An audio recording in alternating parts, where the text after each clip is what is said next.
Witam Was kochani serdecznie w kolejnym filmie na moim kanale. Z tej strony Marta, kanał Million Lashes Perfume i zapraszam Was na drugą jakby część, ponieważ dzisiaj będę gadała o takich zapachach, które są na każdą porę roku, ale niszowe.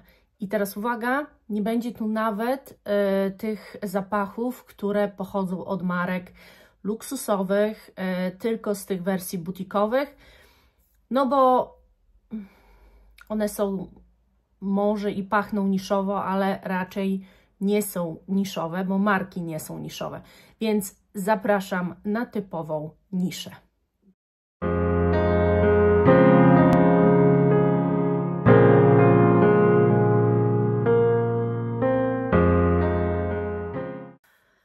Ja myślałam, że jak będę przystępowała do tego tematu, jeżeli chodzi o niszę, to że no będzie ciężko, a okazało się, że gdybym miała patrzeć tylko przez swoją perspektywę, to dla mnie prawie każdy zapach, który ja posiadam, jest prawie, no bo są wyjątki, ale są to zapachy bez pory roku.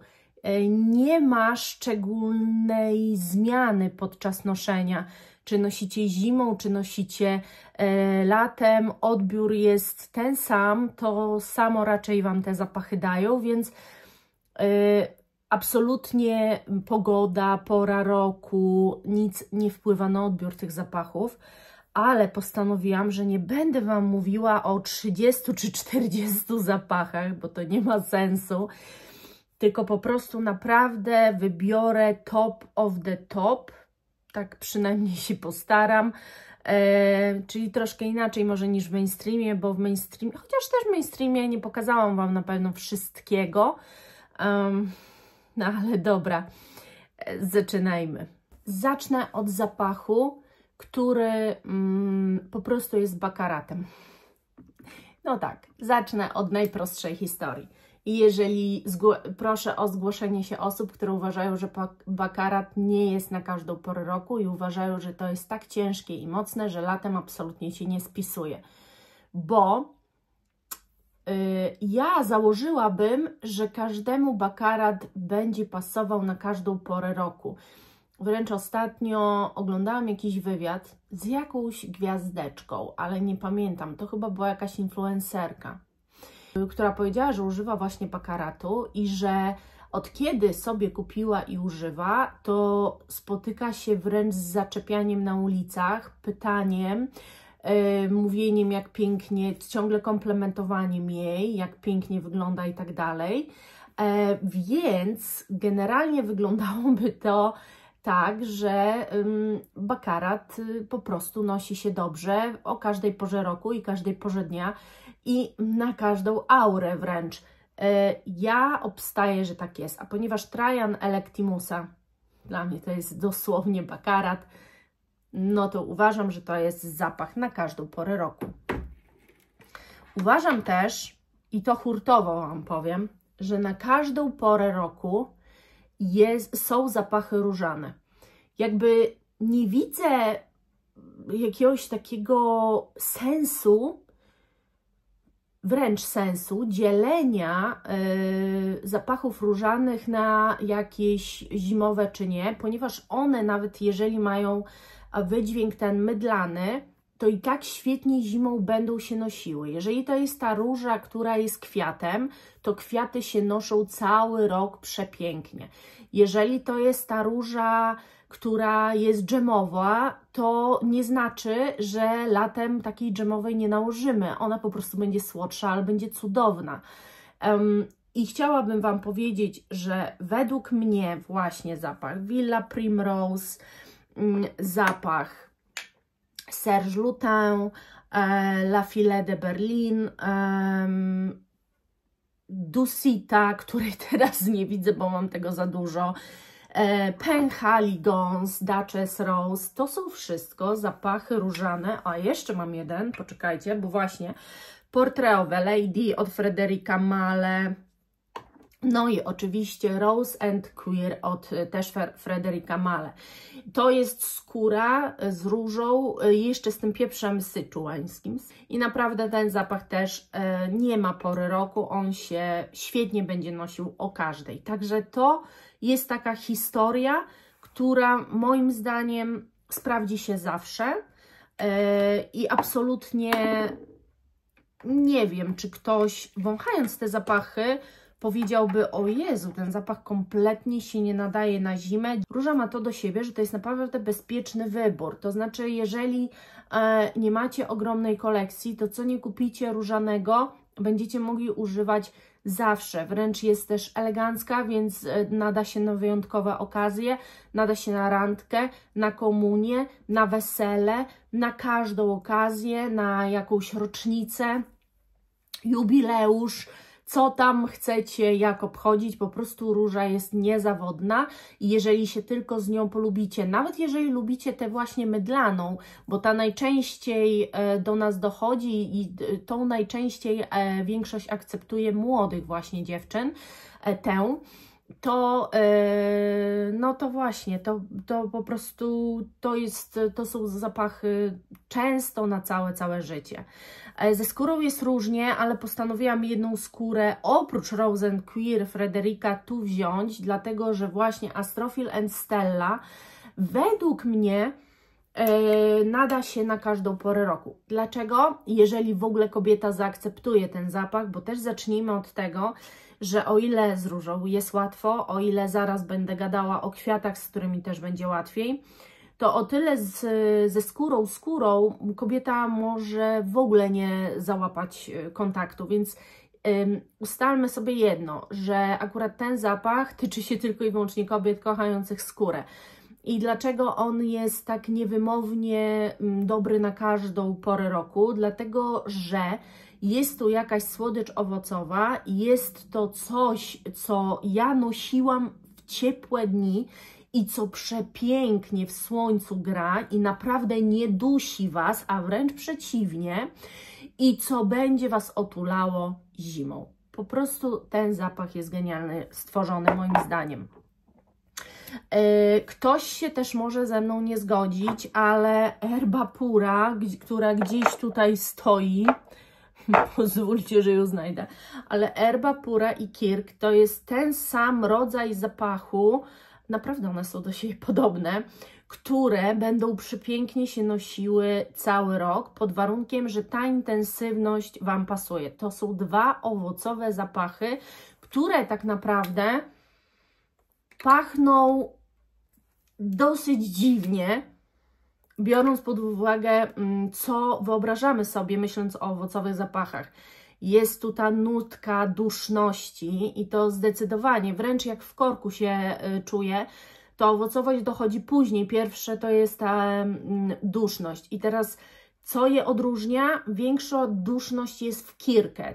To jest aż takie no bardzo silne. Tu bardziej bym postawiła, że jest owocowa, że jednak ta owocowość jest na pierwszym miejscu. I ta projekcja wynika z tego koktajlu owocowego, a nie z takiej jakiejś nuty, która no, dodaje odrobinę duszności. Dla mnie odrobinę, dla większości ogromną ilość duszności. Ale mimo Waszych preferencji nie ulega wątpliwościom, że jak na owocowe zapachy potrafią otulić zimą i są naprawdę świetne. Podoba mi się dzisiaj ten format. Podoba mi się to, że tak właśnie postanowiłam połączyć pewne rodzaje zapachów i Wam o tym powiedzieć. Jest też jedna skóra, to była jedna, teraz druga skóra i teraz powiem Wam o dwóch skórach. Jedna skóra nie zawsze jako skóra jest odczuwana, ale jeżeli ktoś ją wyczuwa tak jak ja, mój mąż i moja przyjaciółka, no to jest to świeża, to jest zapach świeżo wyprodukowanej torebki nowej ze skóry, a to jest zapach zamszowy-kwiatowy tak naprawdę. Jest przepiękny i gdybym miała Wam powiedzieć dlaczego, to dlatego, że one są dosyć świeże i w jednym momencie otulające. po prostu inaczej troszeczkę je odbierzecie daną porą roku, nadal jednak będą tak przyjemne i tak cudowne, że będą się świetnie nosiły. Natomiast ja na samym wstępie powiedziałam Wam, że na ogół biorę tu zapachy, które się po prostu nie zmieniają w zależności od pory roku. Ale jeżeli jakiemuś zapachowi dana pora roku nie przeszkadza, tylko jego odbiór się pogłębia, może jest nawet fajniejszy, może więcej można wyczuć, no to takie zapachy tutaj też się oczywiście znajdą.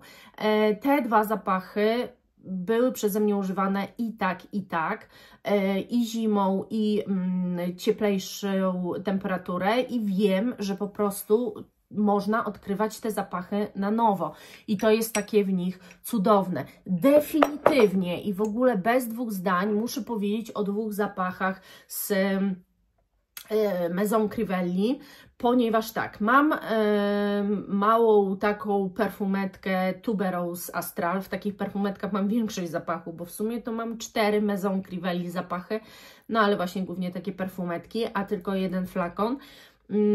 Natomiast Hibiscus Mahajat to jest zapach owocowy i tu nikt nie ma żadnej wątpliwości, ale on jest, słuchajcie, oprócz tego, że jest owocowy, to ma pewien rodzaj pudrowości, który nie jest pudrowością jak z La Vie Belle czy z jakiegokolwiek tego typu zapachu, tylko jest czymś delikatnie podduszającym jak w kirkę, tu bardziej w tą stronę bym szła i to robi niesamowity efekt zimą. One po prostu Was zaopiekują się Wami, otulą Was tym zapachem, pozwolą Wam poczuć taką pozytywną energię. Bardzo Was wprowadzą w fajny, pozytywny vibe i ten zapach zimą może się okazać nieodzowny i trochę będzie miał wydźwięk gourmandowy bardziej niż ten owocowy, który jest latem, bo latem on jest dosyć rześki, mimo że bardzo słodki, ale dosyć rześko-owocowy.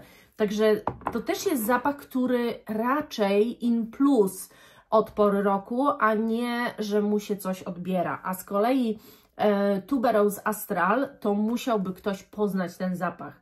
To jest zapach tuberozowy i powiem Wam szczerze, że ma pewną wspólną linię z L'Interdit, którą się wyczuwa, ale on skręca w stronę cynamonu.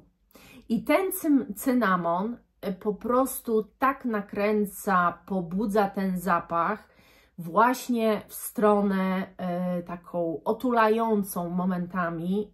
Zimą to będzie petarda, natomiast właśnie przez to, jak ja już latem odbieram, ponieważ on latem jest silnie kwiatowy, ale w stronę świeżą.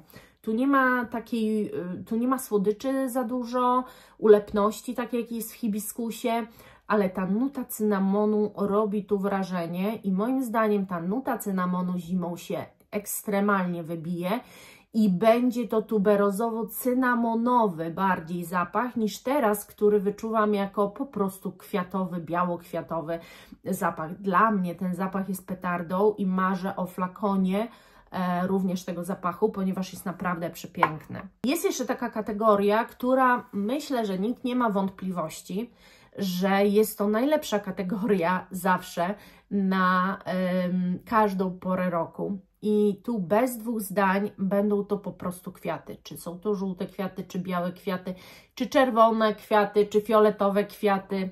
Kwiaty są bez pory roku. I ja tutaj mam Wild Python, mam tutaj Mise en Cire Trecherę. Ja tu mówię o takich standardowych kwiatowcach, o takich bez jakichś udziwnień. Standardowe, piękne kwiaty. Zawsze Wam się sprawdzą. Natomiast jeżeli chodzi o Velvet Tonkę, ja w tym zapachu przepadłam i miałam go wyciągnięty na te powiedzmy cieplejsze dni. Powiedzmy, używałam go i w cieplejsze i w chłodniejsze dni i naprawdę ten zapach robi tak ogromne wrażenie i nie robi go tak ogromnego, jak jest to zimą, dlatego że on jednak strasznie mocno otula, bo jest dosyć słodki, a latem czujecie jakiś taki aksamit, coś z niego się wydobywa bardziej owocowego, bardziej takiego sensualnego i jest przecudowny. I też in plus pora roku, raczej in plus. No nie mogło też zabraknąć w tym całym zestawieniu tego, co tutaj widzę, nie mogło też zabraknąć Amouage Guidance. Jest to zapach na każdą porę roku, bez pory roku, tak jak w tamtym filmie mówiłam. To jest po prostu zapach, który Was nie zawiedzie. Możecie mieć jednego, tylko ten zapach i naprawdę on Wam się sprawdzi. Ja go i nosiłam latem i nosiłam go zimą, bo już trochę mam ten zapach i naprawdę uważam, że jest to zapach mega wszechstronny. W ogóle chciałam też powiedzieć, że tak zauważyłam ogólnie globalnie, przygotowując się do tego filmu, że te zapachy, które są tak wyhypowane, jest wiele zapachów, o których ja tu też powinnam powiedzieć, bo uważam, że według mnie są to zapachy na każdą porę roku, ale jest to na tyle sporne, że postanowiłam już tak o wszystkim nie mówić, tylko zebrać do kupy tę niszowość. I teraz tak, raczej nie ujmowałam tu żadnych zapachów strasznie mocno udziwnionych, bo na przykład dla mnie na każdą porę roku jest Filippo Sorcinelli, dla mnie na każdą porę roku jest Initio, natomiast tam jest ten tytoń, jest z tym różnie i nie wiem, jak Wy go odbieracie i wszyscy, którzy dostają ode mnie próbki Initio, możecie się wypowiedzieć, więc należałoby w ogóle podzielić właśnie na kategorie i powiedzieć sobie jasno, jest jakaś pewna rodzaj skóry, która będzie na wszystkie sezony, jest pewien rodzaj owocowości, który po prostu idealnie się sprawdzi zawsze, są zapachy różane, które zawsze będą świetnym wyborem i są zapachy białokwiatowe, żółtokwiatowe, kwiatowe, bardzo mocno, bardzo silnie, które też zawsze, ale to zawsze warto mieć, bo to są takie zapachy, po które jak nie wiecie po co sięgnąć, to sięgnijcie po prostu po to. Także tak. Ja mam nadzieję, że fajnie się ze mną bawiliście. Już nie chciałam tak opowiadać zapach po zapachu, bo byśmy tu siedzieli 3 dni. Słuchajcie, naprawdę spodziewałam się, że co ja z niszy wybiorę do tego filmu, a się okazało, że mam tu cały naustawiany rynek. I gdybym miała wziąć pod uwagę tylko swoje preferencje, to tak naprawdę według mnie cała praktycznie nisza, oprócz stricte drzewnych, balsamicznych, ciężkich, gęstych zapachów, to są zapachy całoroczne i jakoś szczególnie nie trzeba się nad nimi zastanawiać. Dziękuję Wam serdecznie. Buziaczki kochani. Pa!